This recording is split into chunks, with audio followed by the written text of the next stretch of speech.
नमस्कार, मी शेखर सिंग, जिल्हाधिकारी सातारा.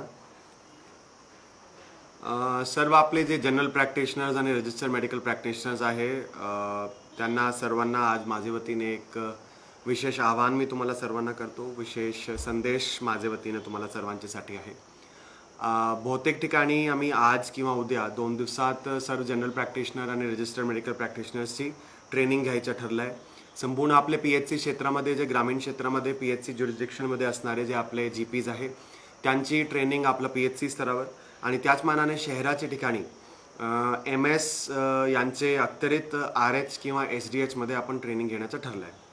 आजचं जे आपलं ट्रेनिंग घेण्याचं मुख्य जे आपला हेतू, मुख्य उद्देश आणि आपल्याला काय वाटलं असं की आपण ट्रेनिंग घ्यावी, याच्या आधीसुद्धा आम्ही जवळपास 4 ते 5 वेळा तुमच्या सर्व GPs आणि RMPsची ट्रेनिंग आपला झूम कॉलद्वारे किंवा गुगल मीटद्वारे आपण ऑलरेडी घेतलेली आहे. काही आपल्या जिल्ह्याचे काही जे कोविडला ट्रीट करणारे जे काही आपले फिजिशियन्स आहे त्यांचेसुद्धा तुमच्यासोबत ट्रेनिंग ठेवण्यात आलेली आहे. त्यांच्यासुद्धा इन्व्हॉल्वमेंट करून तुमची सर्व आपण ट्रीटमेंट प्रोटोकॉल काय असावा, इतर काही आपली गाईडलाईन्स फॉलो करावी, तशी सर्व आपण एक झूम कॉलवर सुद्धा ट्रेनिंग ठेवलेली आहे. पण आता मागच्या काही दिवसामध्ये असं आमच्या लक्षात येत आहे, विशेषतः आता सेकंड सर्जमध्ये, की पेशंट्सचं जे प्रेझेंटेशन आहे ते आपल्याकडे बऱ्यापैकी खूप लेट होत आहे. पेशंट्सचं जे अर्ली आयडेंटिफिकेशन झालं पाहिजे तो अर्ली आयडेंटिफिकेशन होत नाही. आता त्याच्यामध्ये वेगवेगळे आपण पाऊल उचलून घेऊ शकतो. पहिला एक पाऊल आहे की ग्रामदक्षता समितीला आणखी सजग करायचं, त्यांना आणखी प्रवृत्त करायचं आणि त्यांच्या मार्फत गावामध्ये अर्ली आयडेंटिफिकेशनचे साईन असणारे जे काही आपले पेशंट्स आहे ते आपली आरोग्य यंत्रणा, सरपंच, तलाठी, ग्रामसेवक सर्वांच्या समन्वयाने म्हणजे विशेषतः ग्रामदक्षता समितीचं टोटल एक टीम वर्क म्हणून लोकांना जे सिम्पटम असणारे त्यांना बाहेर काढायचं, त्यांची टेस्टिंग करायची आणि नंतर त्याच्यावर ट्रीटमेंट करायचं. दुसरा एक याचा जे पाऊल आहे, दुसरा जे एक याचा संपूर्ण स्ट्रॅटेजीचा धुवा होऊ शकतो तो आहे आपला जनरल प्रॅक्टिशनर्स आणि रजिस्टर्ड मेडिकल प्रॅक्टिशनर्सचे मार्फतची कारवाई. आणि म्हणूनच आपण असं ठरलं की तुमची ट्रेनिंग आपला 3-4 मुद्द्याच्या संदर्भात घ्यायची. ट्रेनिंगचा पार्ट एक वेगळा राहणार आहे. PPTचे मार्फत आम्ही तुम्हाला काय काय करायचं, कसं करायचं ते आम्ही तुम्हाला दाखवणारच आहोत. पण मला असं वाटलं की मला सुद्धा तुम्हाला सर्वांना विशेषतः एक ॲड्रेस करायची गरज आहे. माझ्या 3-4 मुख्य गोष्टी तुमचे साठी आहे. पहिली गोष्टी आहे early identification and early treatment. आता मागचे 1 वर्षाचा जर आपण कोविडचा संपूर्ण आपला एक्सपिरियन्स बघितला तर त्याच्यामध्ये एक गोष्टीचे लक्षात येते की जर आपण अर्ली आयडेंटिफाय करून अर्ली ट्रीटमेंट सुरू करू शकलो तर कॉम्प्लिकेशनची प्रॉबिलिटी खूप कमी होऊन जातात. तरी पण प्रॉबिलिटी राहतात कॉम्प्लिकेशनची, बिकॉज प्रत्येक माणसाच्या बॉडी वेगळी असतो, इम्युन स्ट्रेंथ वेगळी असतो, कोणाला काही कोमॉर्बिडिटी आहे, कोणाला काही इतर आजार आहे. तरी पण जर अर्ली ट्रीटमेंट सुरू केला, इवन कोमॉर्बिड लोकांना हॉस्पिटलायझेशनची गरज लागत नाही. कोमॉर्बिड लोकांना सुद्धा अर्ली ट्रीटमेंट, अर्ली आयडेंटिफिकेशन जर झाला की त्यांना आपण बरं करू शकतो without hospitalisation, without the need for hospitalisation. आता याचा एक संपूर्ण कॅस्केडिंग इम्पॅक्ट होतो. कॅस्केडिंग इम्पॅक्ट कसं होतो आहे, जर माणसाला अर्ली ट्रीटमेंट सुरुवातीला प्रायमरी स्टेजला भेटला नाही तर तो नंतर कॉम्प्लिकेट होणार, त्याच्यानंतर तो बेडची धावपळमध्ये असणार आणि त्याला हॉस्पिटलायझेशनची गरज लागणार. म्हणून काय होतं आहे की संपूर्ण बेड कितीच आपण जर वाढवले, जर आपण लोकांना वेळेवर ज्यांना गरज आहे त्यांना ट्रीट करू शकलो नाही तर कितीच वेळ वाढवले की तो पुरणार नाही. बिकॉज आता सद्यस्थित we are facing the pandemic in its total, म्हणजे सेकंड आपला जे पीक आणि सर्ज जे आलेला आहे. तर त्याच्यामध्ये तुमच्याकडून एक सर्व आपले GPs RMPs कडून एक खूप महत्त्वपूर्ण गोष्टी कशी आहे, ग्रामीण भाग असो किंवा शहरी भाग, विशेषतः शहरी भागमध्ये हे परिस्थिती असतात, पण ग्रामीण भागमध्ये सुद्धा बऱ्यापैकी आहे. सातारा जिल्ह्यामध्ये बऱ्यापैकी नेटवर्क आपले जनरल प्रॅक्टिशनर्सचा जवळपास 2,500 जनरल प्रॅक्टिशनर्स किंवा रजिस्टर्ड मेडिकल प्रॅक्टिशनर आपल्या जिल्ह्यामध्ये आहे. बरेच लोक सर्वात आधी काय झाला की आपले जनरल प्रॅक्टिशनर्सकडे जातात, जे ज्याला फॅमिली डॉक्टरसुद्धा म्हणतात किंवा जवळचा जे डॉक्टर आहे, मोहल्ल्याचा डॉक्टर आहे त्याच्याकडे जातात. त्याला विचारतात काय करायचं, कसं करायचं. काही वेळा आमचं असं लक्षात आलं आहे, आता हे कदाचित काही मायनॉरिटी जनरल प्रॅक्टिशनर्सचे मार्फतच होत असणार आहे, तरी पण ते घडतं आहे. आणि कसं घडतं आहे की एखादा पेशंट तुमच्याकडे आला की त्याला तुम्ही सिम्प्टोमॅटिक ट्रीटमेंट न देता, त्याला टेस्टिंगसाठी न पाठवता त्याचा एक वेगळाच ट्रीटमेंट सुरू राहतो किंवा त्याला पॅरासिटामॉल दिली जाते. फिवर 2-3 दिवसात थोडा कमी येतो, पण आपला जे रूट कॉज आहे, फिवर फक्त एक तुमचं लक्षण आहे. फिवर काय आपला रूट कॉज नाही आहे. रूट कॉज जर असू शकतात तर तो इन्फेक्शन असू शकतात कोविडचा. तर रूट कॉजवर जर आपण हिट केला नाही तर तो फीवर 2-3 दिवसाच्या नंतर फीवर त्याचा थोडा कमी होईल 2-3 दिवसात, पण लगेच तो नंतर हायपॉक्सिक होईल किंवा लगेच त्याचं सॅच्युरेशन कमी होईल, तो डिसॅच्युरेट होईल आणि पुढचा त्याची कॉम्प्लिकेशन वाढत जाणार. म्हणून तुम्हाला सर्वांना आज माझी विनंती आहे, सक्त सूचना सुद्धा आहे. एक तर आजचे घडीला पॅन्डेमिक सर्व ठिकाणी आहे, संपूर्ण बऱ्यापैकी जिल्ह्यामध्ये स्प्रेड आहे, बरेच गावामध्ये आपला मॅक्सिमम गावामध्ये स्प्रेड आहे. तो गृहीत धरून कोणताच काही तुमच्याकडे सिम्पटम आला की त्याला संशयाची नजरेत तो कोविडचा पेशंट होऊ शकतोय, म्हणूनच तुम्हाला त्याचा ट्रीटमेंट सुरू केला पाहिजे, सिम्प्टोमॅटिकली ट्रीटमेंट सुरू केलं पाहिजे. एक तर सर्वात आधी त्याची टेस्टिंग करून घेतली पाहिजे. कोणी सिम्प्टोमॅटिक जर असेल तर सर्वात आधी त्याला रॅट टेस्टिंगसाठी प्रवृत्त केलं पाहिजे. रॅट टेस्टिंगमध्ये जर सिम्प्टोमॅटिक आहे, नेगेटिव्ह आला की लगेच RT-PCR सुद्धा प्रवृत्त केलं पाहिजे. सद्यस्थितीत रॅट आपले जवळपास 40 प्रायव्हेट सेंटर, आपली 72 PHC, आपले 17 RHSDH आणि डिस्ट्रिक्ट हॉस्पिटल आणि बरेच ठिकाणी नगर परिषदेच्या मार्फत सुद्धा त्यांनी त्यांचे सेंटर UPHC वगैरेमध्ये उघडलेले. तर आज खूप मोठ्या प्रमाणात आपल्याकडे रॅटची टेस्टिंगची कपॅसिटी आहे. कोणी जर सिम्प्टोमॅटिक आहे पेशंट तर त्याला ऑन प्रायोरिटी रॅट टेस्टिंग करून घ्या. नेगेटिव्ह आला लगेच RT-PCR पाठवलं पाहिजे. आता याच्यामध्ये तुमचा फॉलोअप खूप महत्त्वपूर्ण आहे. तुम्ही असं म्हणणार की पेशंट आम्ही सांगितलं ऐकत नाही, पण तुम्ही फॉलोअप किती घेतला तो पण एक आपल्याला बघण्याचा एक मुद्दा आहे. फॉलोअप घेण्यासाठी तुम्हाला पेशंटला कॉल करून त्यांनी टेस्टिंग केला का नाही तो एकदा विचारला पाहिजे. थोडासा तुमच्या वतीने फॉलोअप ठेवला पाहिजे. आपण आज जिल्ह्याचा आपला संपूर्ण विचार केला तर जवळपास 13,500 आपल्याकडे ॲक्टिव्ह केसेस आहेत. 13,500 आपण जर 2,500 GPsमध्ये डिवाईड केलं तर हार्डली काही 6 ते 7 केसेस प्रत्येक GPला येतात. कदाचित शहराच्या ठिकाणी किंवा मोठे गावाच्या ठिकाणी एक GPच्याकडे जास्त केसेस सुद्धा असू शकतात. त्याचा ॲव्हरेज आपल्याला सांगता येत नाही. तरी पण ॲव्हरेज आपले फक्त 5 ते 6 केसेस आहे. तर जर तुम्ही टेस्टिंगचा फॉलोअप करून ठेवला की आपण इन्शोर करू शकतो की तो माणसाला त्यांनी टेस्टिंग करून घ्यावी, जेणेकरून नाहीतर काय होतंय की तुमच्याकडून तो दवाई घेणार आणि इकडे तिकडे तो फिरणार आहे. टेस्टिंगमध्ये जर एकदा समजा त्याला खूप हॉस्पिटलायझेशनची सुद्धा गरज नाही, पण त्याला जर टेस्टिंगमध्ये तो पॉझिटिव्ह आला असेल सिम्प्टोमॅटिक असून तर त्याला कदाचित घरामध्ये थांबवण्याची पर्सेंटेज थोडी वाढणार आहे. नाहीतर विदाऊट टेस्टिंग तर तो इकडे तिकडे संपूर्ण गावाभरामध्ये फिरत राहणार आहे. आता यांच्या आयडेंटिफिकेशनसाठी एक जे खूप महत्त्वपूर्ण गोष्टी आहे ती आहे, मागच्या वर्षी तुम्हाला आठवत असेल आम्ही एक गुगल फॉर्मचं लिंक तुम्हाला सर्वांना सर्क्युलेट केला होता, तर आम्ही आज परत तुम्हाला सर्वांना सर्क्युलेट करतोय. स्ट्रिक्टली माझे वतीने तुम्हाला त्या गुगल फॉर्मवर तुमच्याकडे जे काही पेशंट येत आहे, ज्याला तुम्हाला कोरोना सदृश्य लक्षण दिसले आणि तुम्ही त्याला टेस्टिंगसाठी प्रवृत्त करून काउन्सिल करून टेस्टिंगसाठी पाठवलं, त्याची इन्फॉर्मेशन आमच्याकडे त्या गुगल फॉर्ममध्ये आली पाहिजे.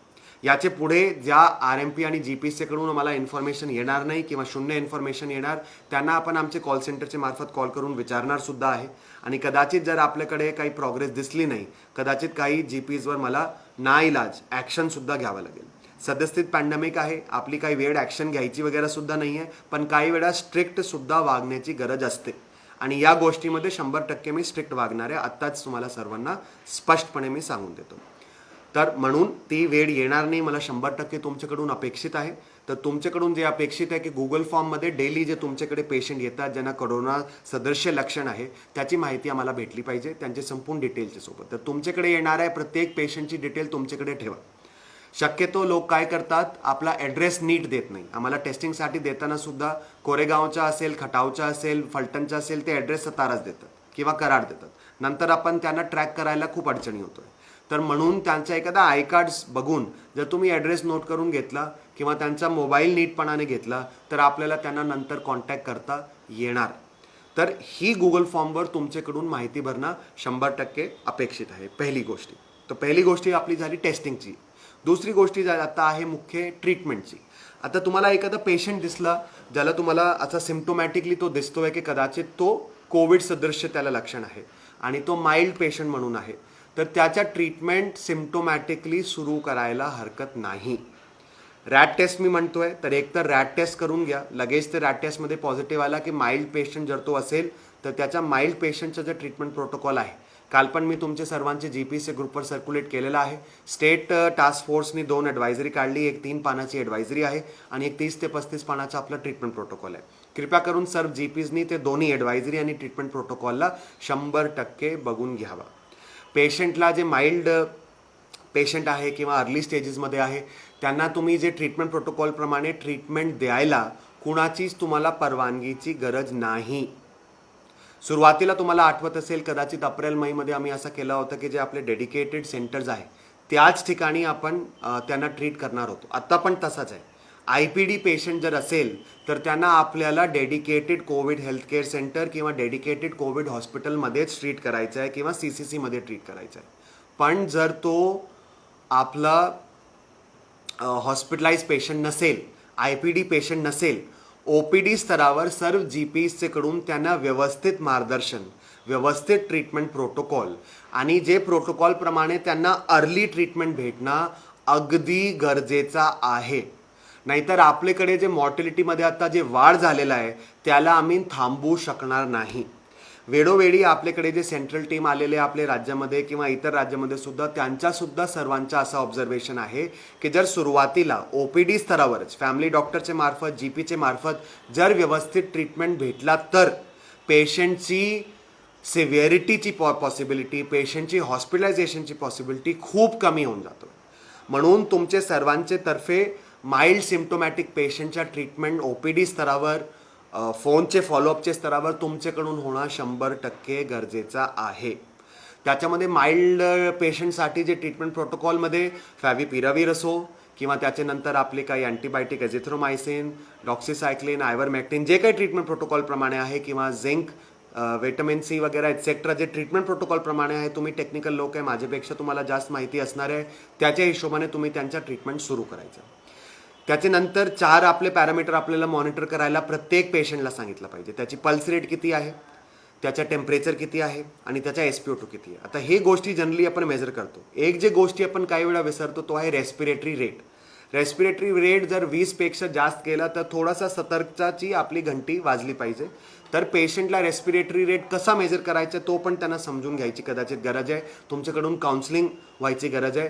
तर हे 4 पॅरामीटर जर पेशंटला तुम्ही मॉनिटर करण्यासाठी सांगितलं आणि तुम्ही पण थोडा फॉलोअप घेतला की बा आज तब्येत कशी आहे, दुपारी तब्येत कशी आहे.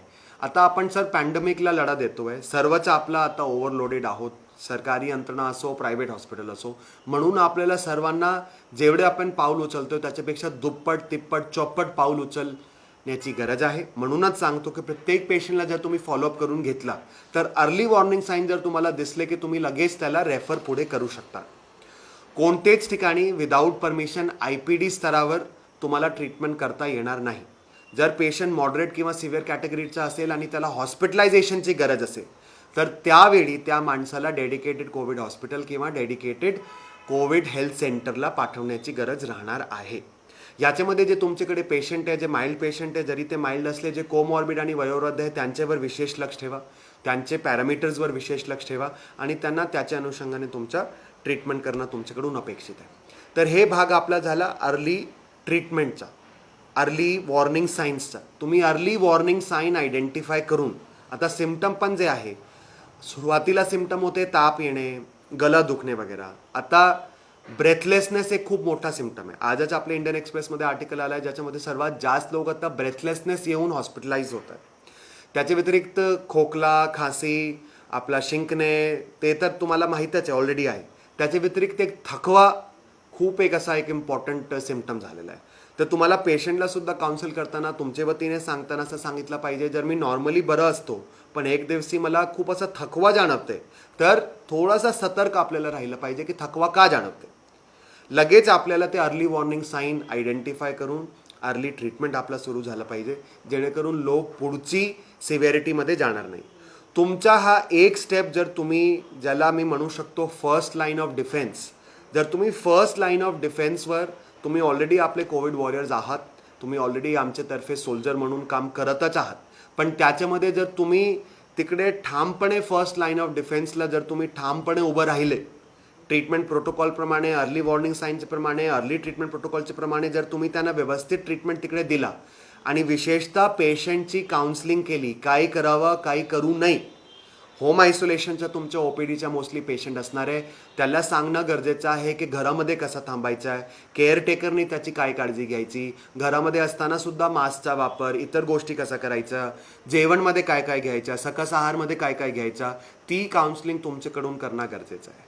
आणि ही जर तुम्ही फर्स्ट लाईन ऑफ डिफेन्स म्हणून जर तुमची जबाबदारी जबाबदारीने तुम्ही आज सांभाळताय त्याच्या दुप्पट तिप्पट चौपट जबाबदारीने चौपट त्याला एफर्ट टाकून जर तुम्ही घेतला तर आमच्या जे पुढचं जे सेकंड आणि थर्ड लाईन ऑफ डिफेन्सेसमध्ये जे DCHC DCH आहे तिकडचं सुद्धा लोड कमी होऊ शकतो, हॉस्पिटलायझेशनचं प्रमाण कमी होऊ शकतो, सिव्हिअरिटीचं प्रमाण कमी होऊ शकतो आणि शेवटी मॉर्टिलिटी कमी करण्यामध्ये आम्ही सक्सेसफुल होऊ शकतो.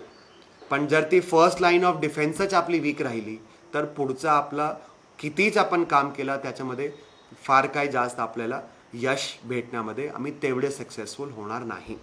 फर्स्ट लाईन डिफेन्समध्ये फक्त GP आणि RMPA तसा पण काही मुद्दा नाही.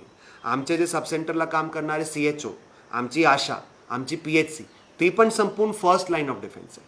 तिकडून सुद्धा OPD स्तरावर आता ट्रीटमेंट पण सुरू आहे. हे सर्व जे मी तुम्हाला काय सांगितलं आपण सर्व आपले MOPHCला सुद्धा सांगितलं आहे, त्यांच्या वतीने सुद्धा कारवाई होत आहे. पण तुम्ही GP RMP म्हणून संपूर्ण आपल्या इकोसिस्टमचा खूप एक महत्त्वपूर्ण अंग आहात आणि तुम्ही पण आपला हे फर्स्ट लाईन ऑफ डिफेन्समध्ये जर कुठे आपल्याला चिंक दिसले की पुढचे जे आपले टप्पे त्यांच्यावर ताण वाढत राहील आणि कदाचित अशी वेळ येऊ नये की आपण बेड कितीच वाढवले की आपण पेशंटला संभालने के लिए आपण सक्सेसफुल होणार नाही. तर तसा होऊ नये म्हणून तुमचे मार्फत मी जे काय आज सर तुम्हाला जे उद्बोधन केलं आहे ते तुम्ही त्याला 100% पाडणार आहे. विशेषतः 4-5 गोष्टी परत रिपीट करतो. Early testing, first testing by RAT जर सिम्प्टोमॅटिक असेल, सिम्प्टोमॅटिक रॅट नेगेटिव्ह असेल तर RT-PCR फॉलोअप. दुसरा, पेशंटचा अर्ली टेस्टिंग करून जरी टेस्टिंगमध्ये वेळ लागत असेल आणि सिम्प्टोमॅटिकली तुम्हाला पेशंट वाटत असेल तर त्याचा अर्ली वॉर्निंग साईन गृहीत धरून अर्ली ट्रीटमेंट सुरू करणं. माइल्ड पेशंटला OPD स्तरावर करणं. पेशंटचा फॉलोअप आणि पेशंटची काउन्सिलिंग. जर पेशंट फॉलोअपमध्ये तुम्हाला असं वाटत असेल की थोडी त्याची तब्येत बिघडती आहे, त्याला थोडासा मीडियम किंवा तो मध्यम तीव्रता त्याच्यामध्ये येत आहे तर त्याला अर्ली रेफरलसुद्धा करणे. ही गोष्टी जर तुम्ही केला तर मी 100% कॉन्फिडेंटली सांगू शकतो की पुढचे जे आपले टप्पे ते आपण सांभाळून घेऊ शकतो. पण आपली फर्स्ट लाईन ऑफ डिफेन्समध्ये जर आपल्याला काही ब्रीच झाला तर पुढचा जे आपला टप्पे आहे त्याच्यामध्ये आपल्याला 100% अडचणीचे ठरणार आहे. तर तुम्ही खूप 1 वर्षापासून आम्हाला पण मदत करतात, लोकांनासुद्धा मदत करतात, लोकांनासुद्धा मेडिकल सर्व्हिसेस देतात. एवढा सर्व इन्फेक्शन आणि इतर गोष्टींचा धोका असूनसुद्धा तरी पण माझी तुम्हाला सर्वांना विनंती आहे, सर्वांना सूचना आहे की आपण एक टीम म्हणून जर एक मिळून एक काम केला आणि एक व्यवस्थित स्ट्रक्चर्ड रीतीने जर काम केला तर जेवढे रिझल्ट आज आपल्याला भेटतात त्याच्यापेक्षा जास्त चांगले रिझल्ट उद्या आम्हाला भेटू शकतात. सो वन्स अगेन तुम्ही ट्रेनिंग खूप चांगल्या रीतीने घेणार अशी माझी तुमच्या सर्वांच्याकडून अपेक्षा आहे. इंटरॅक्टिव्ह ट्रेनिंग असू द्या, काही डाऊट्स असेल तर ते सुद्धा रेज करायला हरकत नाही. तुम्ही MOPHCकडे डाऊट जर तुमचे नोंदवले आणि त्याच्यामधले काही मेजर काही डाऊट असेल तर आम्हीसुद्धा आमच्यातर्फे कदाचित त्यांना सॉल्व्ह करण्याचा प्रयत्न करणार आहे. नाहीतर तुमच्या असोसिएशनची माझी कालच बैठक झालेली आहे. नीमा आणि GP असोसिएशन दोघांची काल आपली बैठक झाली आहे. त्यांच्या मार्फतसुद्धा काही मुख्य तुमची अडचणी असली की ते पण तुम्ही आम्हाला सांगून आम्ही त्याच्यावर मार्ग काढण्याचा प्रयत्न करणार आहोत. पण आज मी जे काही उद्बोधन केलेलं आहे त्याच्यामध्ये फर्स्ट लाईन ऑफ डिफेन्समध्ये तुम्ही आमची फर्स्ट लाईन ऑफ डिफेन्स जसा आपला सरहदला बॉर्डरला फर्स्ट लाईन ऑफ डिफेन्स BSFची असतो, ITBPची असतो, त्याच्यानंतरच आपली इंडियन आर्मी येत आहे. तर तुमचा रोल BSF ITBPच्या जवानांसारखा आहे आणि ते रोल तुम्ही 100% पार पाडणार अशी मला अपेक्षा आहे. धन्यवाद.